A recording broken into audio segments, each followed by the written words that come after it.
The Sandman. Sleep of the Just. Hey, it looks like Neil Gaiman just put basically what is a radio drama based on his comic book, The Sandman, one of the greatest comic books I've ever read. What do you say we review it real quick?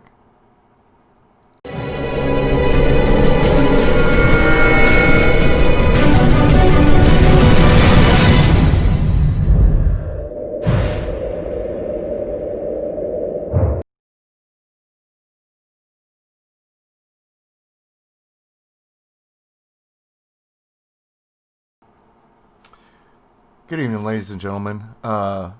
So I did originally want to do some book and movie reviews on this channel, and you know this is something that came out just this past week on Audible. And if you'll look back through my videos, I have several that the number one rule in writing and storytelling is to read a lot. Well, in this day and age, it's difficult sometimes to just sit down with a good book and give it the proper time and attention that you need to, because we have such busy lives. Audible is one of those things that can really help you learn to become a better writer by letting some of these great, Neil Gaiman in particular, if there were a prophet for storytellers, Neil Gaiman would be that prophet.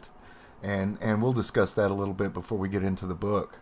But reviewing this is going to be interesting because it's not like reviewing a book, because it is done in the style of an old BBC radio broadcast. There is a cast of characters. Every character has a different voice actor, even the minor characters. The narration is done by Neil Gaiman himself, which is excellent. So let's talk for a moment about Neil Gaiman. Neil Gaiman, I believe, started off as a journalist, and there's something important to know that Joseph Campbell didn't really come up with, but discovered and highlighted the hero's journey, which is a writing technique that's been used since the beginning of time, and he uncovered that.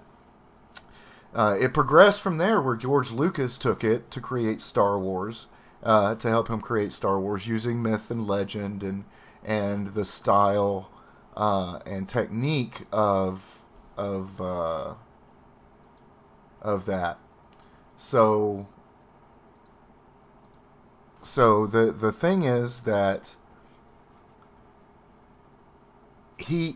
George Lucas basically exposed the hero's journey to the world. What Neil Gaiman has done is he's gone back, and he is the master of using mythology, our own Greek, Roman, Norse, what you will, mythologies. He has researched them as a journalist. So this is one of those. If you look back at my last video, the difference between writer and storyteller, this is a writer who progressed himself and made himself into probably one of the best storytellers out there today. He is a major influence on me. My early influences were people like Stephen King, but Neil Gaiman is pretty much a modern treasure for the whole world. I can't say enough about it. And his prose, his writing is just beautiful and distinct and easily understood by the vast majority of his readers. So I'm not going to spoil the book. It is about 11 hours long. It is very well done. It is based on more or less Greek-Roman mythology. The Sandman is one of the endless, the dreamers. And I don't think... the comic's been out for years and years, so I don't think I'm going to spoil too much by being general, but just be warned that I may slip a few times. But that being said, the main figure of the story is Morpheus the Sandman, who is one of the Endless, one of the servants of, as you go through, it turns out that the Endless, Death, King of Dreams, Morpheus, and several others like Desire and Despair, they serve humankind. And it's really important to note that, yeah, I've been heaping a lot of praise on Neil Gaiman, but he does something that Stephen King does a lot. And central to the plot of, or character focused of several of Stephen King's novels, and I believe Neil Gaiman does it here, especially toward the end, is he endows his story with plot points that writers can understand, struggling storytellers can understand. The Sandman is not just the king in charge of dreams and nightmares. He's the great storyteller. He's the person that gives us our ideas and our inspirations through dreams. And there's even scenes with William Shakespeare and Cats and things like that go to this idea that there's a creature out there that like a muse can give us our inspiration and give us a mythical explanation for that, a spiritual one. And that's one of the great things about this book. The characters are well-rounded and fleshed out. Even characters who don't play a big part in the beginning, where they're just the narrator's telling you that this thing has happened to them that's incapacitated them. And they're incapacitated for the majority of the book, and we check in on them through several issues of the comic. And then toward the end, you find out that these characters, these tertiary characters, that you think, what's the point other than explaining something that happened as a result, as a consequence to something else. It turns out that these people were central to the plot in the end, and he does a great job of twisting where you think things are going, in my opinion. And there are certain things in here that should be held up as examples of how to do things. There are ideas of transgender and LGBTQ characters and thoughts and ideas, but they're done organically. They're mentioned. They're not central focus of the plot. They're not forcing it in and beating you over the head with it. The characters that have these mindsets and these ideas and thoughts, they're people that you could meet every day out in real life, not people you would hear from on Twitter Twitter and things like that are hyper focused and hyper emotionalized. They're just people, and this is just what they think and they believe, and just like everyday people, just like you would or I would about our own personal habits and foibles and lifestyles. So it's organic and it makes sense, and you still love these characters because because of the way it's presented.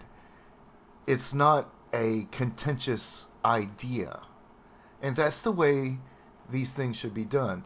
The only problem I have with the whole concept of it even being in here at all is that someday, although I do believe that Neil Gaiman holds creative control over this, and DC has tried to hyper-focus the transsexual themes of it before, and he's just basically told them to go suck it, which is what, a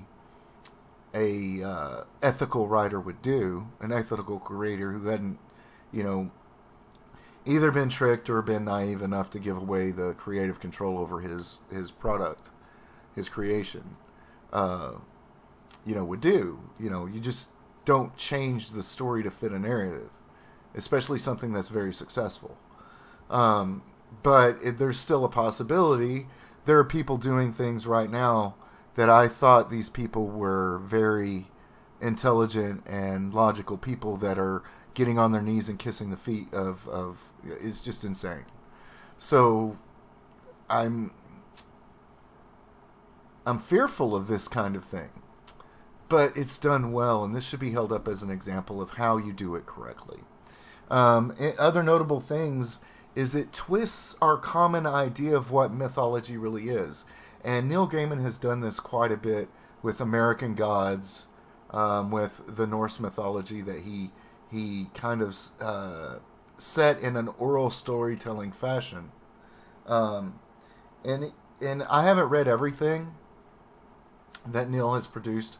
He does everything. He writes scripts, he writes movies, he writes plays, he writes songs, he writes comics. He is the quintessential figure that should be held up to an aspiring creator who wants to become a storyteller. I highly recommend that you get this book from Audible. The actors, Neil does most of the narration, but James McAvoy voices Morpheus himself. Andy Serkis is in this. A number of notable actors and actresses. Even the bit characters are done very well, and the emotion in their voices really gives this what, for want of a better term, radio broadcast play a kind of immediacy that you would get from a movie. The great thing about it is that it's playing out through your head, and I can do my laundry, I can do any number of my menial tasks I have to get through during the day while listening to this, and really listening to how a master uses his tools to create a narrative and a story that is engaging and at times it's so emotional that you can actually feel the goosebumps rising on your skin. I want to keep this short. I'm already at about 12 minutes or so. So, if you've read it, the actual comic book version, leave a comment. If you've listened to this Audible version, leave a comment. And if you listen to them both, let me know what you think about the differences between the two, how the adaptation works in comparison to the comic. I will say, from my point of view, and again, I'm keeping this short because I don't want to give away too many spoilers, but from my point of view, there are times when you're listening to this and you go, this is a freaking comic. I can feel the comic coming out of this and hitting me. And I'm not really as big into comics as say Nerdrotic or some of the Comics Gators and things. But I do love comics. I mean, I have Cyberfrog, I have Wart the Wizard, and check those out. Check out EVS over on his channel, and check out Mandy Summers on her channel, Wart the Wizard. All of us tell stories, and that's what life is. It's a story, right? So, as always, you enjoy the rest of your weekend, and if you don't see this until Monday, enjoy the week ahead. Remember, your story is the greatest thing you'll ever achieve. Make sure you make it a good one. Have a great night, and stay safe. Hey, this is StoryMan-Jack. I just wanted to say thank you for watching. I appreciate everybody who tunes in, and look forward to seeing you next time. Please, if you enjoyed the video, like, share, and subscribe. And remember, you're the creator and writer of your own story. Make it a great one. Thank you.